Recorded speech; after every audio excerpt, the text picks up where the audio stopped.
Hey everyone, this is Jose with eXp Realty, and I want to talk to you today about probate and, in particular, estate planning for real estate developers. This is definitely advanced estate planning because we're dealing with individuals that are developing properties, building communities, building houses, and their business is constantly changing.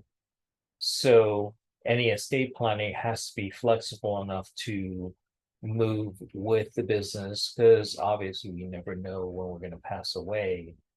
And we want to leave the best plan possible so that business continues uninterrupted.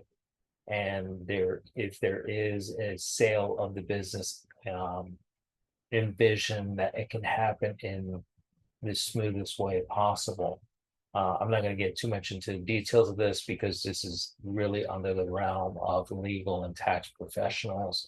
As a realtor, I can assist with the sale part, but as far as estate planning and tax consequences, I leave that to my fellow professionals in those respective areas.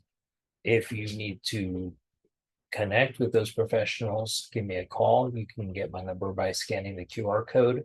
I'm also available via social media. Look forward to talking with you and enjoy this beautiful day.